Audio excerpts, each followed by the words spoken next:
Fala Brasil, TV Imperial no ar e hoje é aquele quadro esperto das perguntas e respostas, o Imperial Responde. E hoje vamos de edição número 7. Então agora já deixa seu like, se inscreva e vamos logo ao que interessa.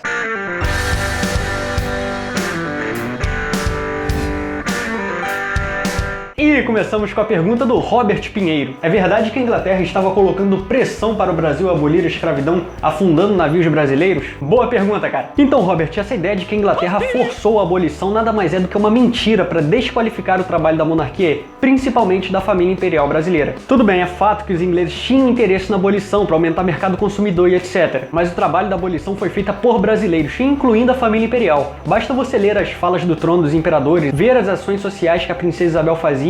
Vou deixar esses dois vídeos aqui na descrição para que você veja como realmente foi o movimento abolicionista brasileiro. E a próxima pergunta é do Breno Luiz. A família real brasileira não pode buscar um apoio com outras monarquias, exemplo a britânica, espanhola, seria de grande ajuda? Não, cara, não pode. Eu sei que seria bem legal a rainha da Inglaterra discursar tipo, Dom Luiz, tamo junto, ou We Are Together, já que ela não fala português.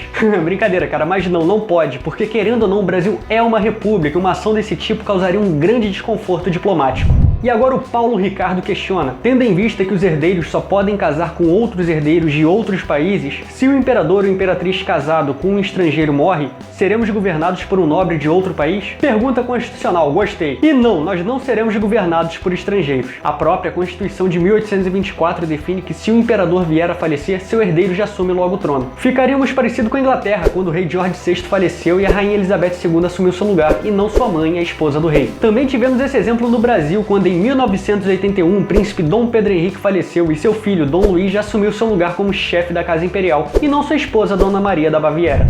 E agora a pergunta é do Pedro Henrique. Verdade que a intenção era matar a família imperial enquanto dormia, só não fizeram por medo de revoltas populares? Sim, cara, esse absurdo foi cogitado na época por um tal de Joaquim Inácio Batista Cardoso. É, avô do ex-presidente Fernando Henrique. Mas não seria enquanto dormiam, seria um estilo Romanov mesmo. Porém, os republicanos, mesmo fazendo merda, refutaram a ideia, pois reconheciam que Dom Pedro II e sua família mereciam um mínimo de respeito. Tem aquela também que os republicanos chamam a cagaça do povo, tanto que mandaram a família imperial pro exílio de madrugada para evitar a revolta popular. E o Breno Luiz quer saber, tem algum novo referendo em plano para que volte a monarquia? Cara, a realidade do movimento hoje é divulgar a ideia, divulgar a família imperial, pois como o povo apoiará algo que ele nem conhece, entende? Muitos se mostram abertos à ideia e outros muitos com certeza apoiarão desde que conheçam o movimento, por isso não é momento de plebiscito, mas sim de divulgação. E então não demore e já compartilha este vídeo. E a última pergunta, pois é, já é a última pergunta do vídeo, mas continue mandando suas perguntas que já ela sai no próximo Imperial Responde. E a última pergunta do Ronnie Meneguin. Após a proclamação da República, o país passou por inúmeros períodos perturbados, revoltas populares, canudos, farrapos, Revolução de 30 e 32.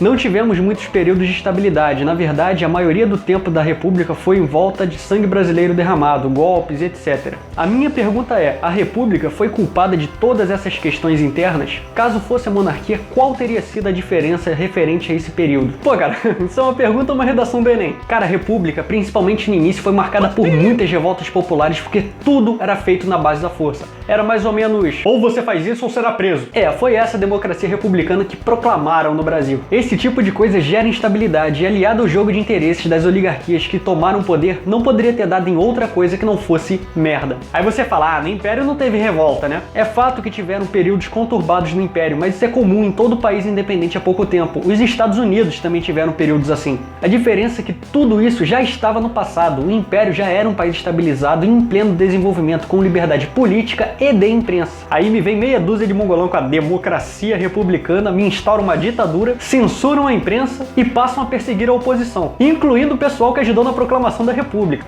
Maravilha de país. Cara, se você ler relatos da época, até mesmo dos próprios republicanos, onde se diz que a República sufocou as forças democráticas e acabou com o livre debate no parlamento, esse tipo de coisa começa a influenciar golpes, e golpes resultam em revoltas. Os exemplos que você deu foram resultados da falta do livre debate no parlamento e, principalmente, de instituições sólidas que manteriam a ordem na base do respeito. Um exemplo simples disso é a revolta da vacina. Sabe como todo aquele problema poderia ter sido evitado? Se fosse na monarquia, pegaria uma foto da agora imperatriz Dona Isabel tomando vacina e Acabou. O povo, mesmo que desinformado, veria a foto e pensaria: rapaz, a princesa aboliu a escravidão, ela não vai querer ferrar com a gente agora. Mas não, vieram os gênios, impuseram uma vacinação obrigatória sem a devida propaganda e deu em quê? Exatamente isso. É por isso que regimes de força não dão certo. Para um país evoluir é preciso de liberdade e muito conflito de ideias. Isso gera o debate com um campo fértil. Digamos a monarquia. Dando estabilidade e continuidade às boas políticas, o país com certeza conseguirá evoluir.